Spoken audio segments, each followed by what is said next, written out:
तुम्हाला माहित नाही?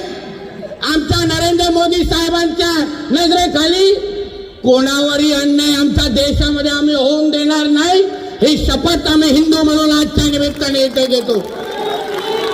कोणीही आमच्या राज्यामध्ये कुठल्याही हिंदूला कुठल्याही वाकड्या नजरेने अगर तुम्ही पाहिलात तर तुमचे काय डोळे आम्ही जाग्यावर ठेवत नाही, हे तुम्ही लक्षात ठेवा. हे सर्व धर्म समभावाची भूत, ते सर्व धर्म समभावाचा ठेका हा काय फक्त हिंदूंनीच घेतलेला नाही.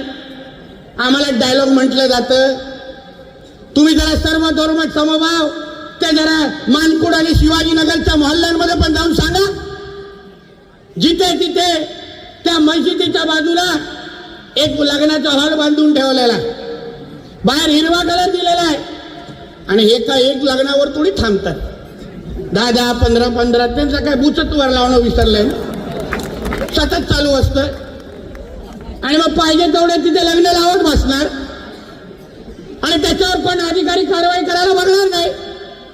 म्हणून यापुढे मी सांगतो, प्रशासनाला सांगतो, पोलीस खात्यातल्या आमच्या कर्तव्यदक्ष अधिकाऱ्यांना सांगतो, ते सर्व धर्म समभावाचं भाषण डायलॉग आम्हाला द्यायचा नाही. हा देश, या देशामध्ये सगळा पहिला अधिकार हिंदूंचा आहे. इथे सगळे अधिकार पहिले हिंदूंचे आहे, मग उर्वरित अधिकार या बाकी सगळ्या मायनॉरिटीज आणि अल्पसंख्याकांचं, हे समजून घ्या. या देशामध्ये राहायचं असेल तर हिंदूंचाच गुणगान गाऊन राहायला लागेल, एवढं स्पष्ट या लोकांना समजलं पाहिजे. कोणीही इथे कुठल्याही माझ्या हिंदू समाजाच्या कुठल्याही व्यक्तीला कुठल्याही पद्धतीचा त्रास यापुढे दिला तर आज सारखे नुसते मोर्चे काढत बसणार नाही. त्या मीरा रोडला विचारा, एक फक्त आम्ही लोकांनी नजर फिरवली, त्या नया नगरमध्ये सगळ्यांची हवा निघून गेली. आणि तुमचा इकडचा तो निवडलेला लोकप्रतिनिधी आमदार काही नाही करू शकणार, मला काही करू शकणार नाही. त्याची विधानसभेमध्ये काय अवस्था केली बघितलं ना, फडफडत होता माझ्यासमोर, फडफडत होता. जास्त चाव केलं ना पाठवून टाकीन जिथून येतोस तिथे, नाटकं नको माझ्यासमोर. म्हणून इथे या मोर्चानंतर, या कार्यक्रमानंतर कोणाचीही दमदाटी अगर होत असेल तर आपण गप्प बसायचं नाही.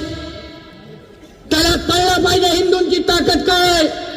तुम्हाला काय नाटकं करायची असेल तर जाऊन दाखवा तुमच्या पाकिस्तान आणि बांगलादेशमध्ये.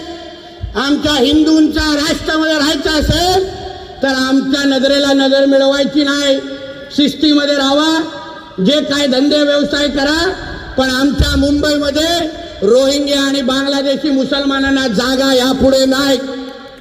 त्यांना स्वच्छ इकडून हकलवण्याशिवाय आमची मोहीम बंद होणार नाही. कारण का ते आमचे नाही आहेत. हे जिथे जिथे जातात तिथे स्वतःचे मोहल्ले तयार करतात. हे रोहिंग्या आणि बांगलादेशी मुसलमान, तिथे त्रास होतो हे लोकांचा, तिथे जाऊन हिंदू समाजाला तिथून बाहेर कसं पळवायचं, हा ह्यांचा एक कलमी कार्यक्रम असतो. बांधवान, आपल्याला वाटतं ते लोकांनी फक्त एक मस्जिद बांधली, फक्त एक मजार बांधलाय, पण असं नाही बांधवान.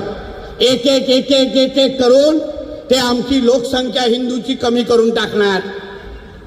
मग हे लोकसंख्या कमी झाल्यानंतर त्यांचे लोकप्रतिनिधी इथे निवडून यायला सुरू होणार.